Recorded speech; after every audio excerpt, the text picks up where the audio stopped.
documentary came out for Mike Clum's channel for EDP 445 finally, and I watched that shit, and that shit like, how the fuck do these kind of losers get up here on like content creation and stuff like that, and I'm sitting here still at the bottom? And that's me actually complaining, yes, because like mind you, EDP is actually funny, but he's funny for the wrong reasons, right?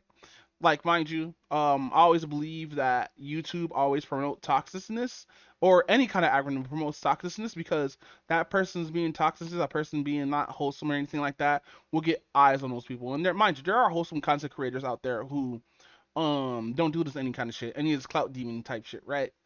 But like, for some reason, it feels like people just want drama and clout in their fucking in their lives, but don't want to be involved in it, which is kind of weird. You see this with drama TV, you see this reality TV shows, you see this with drama content on YouTube, this on YouTube and other platforms. You see this in real life content where people are just waiting to like clip farm and stuff like that, which I find is weird. Like people should organically grow instead of having this like these moments of raging out, of getting pissed off, of getting upset, and that gets you like the clicks and views and all this other shit and notoriety and stuff. I feel that's kind of weird. And with EDP 445, his how he first started, from what the documentary said, that he just raged online and people thought that shit was funny, people thought that shit was relatable and stuff like that, and that's how his fan base grew, which is really really really messed up, bro.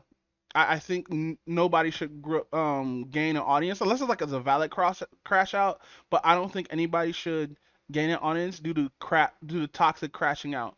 I feel that like you should actually like make content and gain that way, and not just rant online about stupid shit for the last like 10 years or 20 years, right?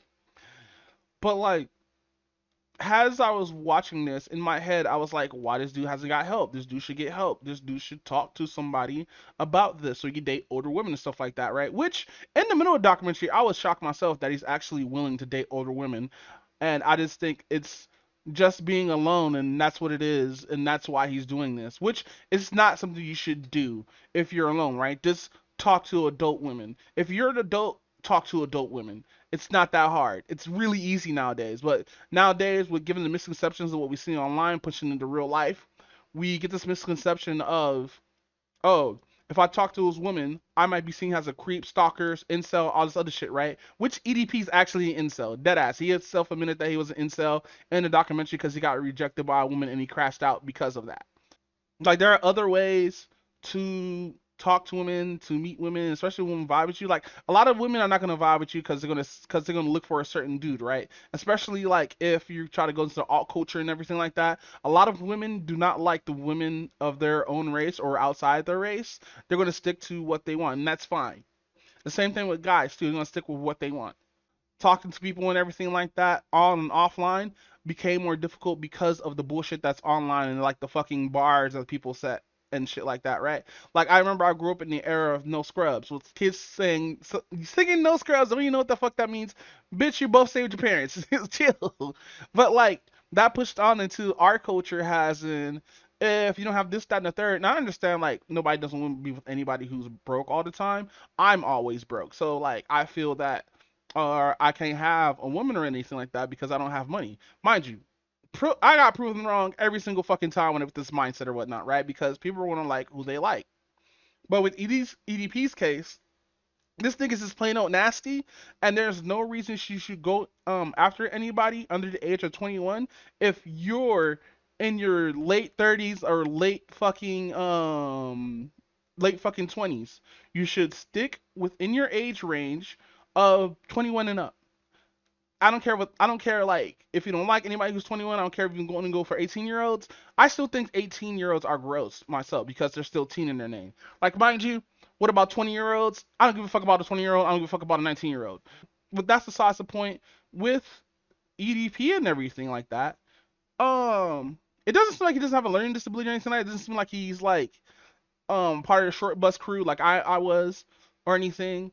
It looked like he just had a normal household with like what was going on with his life and everything like that in the documentary that he told. Now, mind you, you might be lying about that. You might not be lying about that. I don't know. Um, I just feel like this dude being this gross, going after like teenagers and shit like that, is just 100% weird. And this documentary actually points that shit out, but it also points out another thing that um the pipeline between becoming a pedophile and part of the red pill community is really really thin. I mean really really short. Because like he likes people like Donald Trump, Andrew Tate, Fresh and Fit, and all these other motherfuckers, right? Which are all toxic to the mental development of men. Real shit. Do not believe anything these red pillers have to say. Go by what actual real people have to say instead of some motherfucker on the internet using your money to enrich himself. Um, I think people like this, like EDP 445 and all these other gross motherfuckers, should not have fan bases.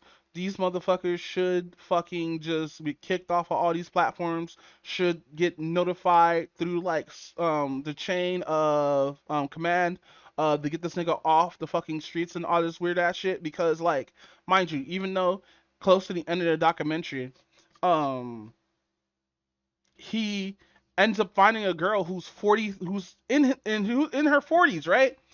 And they've been together for like a year, but for some reason she didn't want to touch the dude. She didn't want to fucking have sex with him or anything like that, right? And that's probably due to poor hygiene or whatnot, or he's just really really really really fat, or it's like he's not appealing to have sex with or whatnot, right? Um, Also, I'm gonna talk about a few people of the document too of the shitting on Alex Rosen. I don't like Alex Rosen in any way, shape, or form. As soon as I saw that video of him talking about hard artists, hard art that, I was like, yeah, this nigga's pure racist. And turns out he's still pure racist, even when he linked up with the city on to take out a couple of pedophiles of Skeeter G. I mean Skeeter or whatever his name is, right? And I just find it kind of fuckity because like it, like mind you, I don't like people who try to catch pedophiles just for clout, just for views and just for clicks and everything like that because people do get paid for this. But like I understand that like it puts their face out there and everything. So like it puts their face out there like it shows that like these dudes are gross, but they're also a lot of these people are doing it the wrong way because they're just forming entrapment. Now, Chris Hansen was actually in this doc and he actually talked to EDP and he actually explained that like he doesn't like any of these VTubers doing this shit because he feels that they're all doing it wrong and how the way he did it was actually right. Now, mind you, he probably was getting paid by NBC, and all those other companies to do this kind of shit and everything, but he had a way for them to actually get caught by having cops already there and everything like that. Even if they like didn't go to full prison and everything, right? Because of entrapment laws in certain states. It still put a record on to those people. And I hope a lot of those people didn't do that shit again, or I hope those people actually got help and everything, because this could have been way, way, way much worse than just fucking just getting tackled by cops, right? Like mind you, I feel that people should go get help first before they become repeat offenders. After that, I believe that like jail or like some form of like castration should happen with their skull and their body being like separated for life. But like the only good thing that came out of this doc that I put awareness of how these kind of people move and also how you should get help and all that stuff, right? And like you, I'm gonna just keep saying just get help or whatnot. And if you're too far gone, you're too far gone.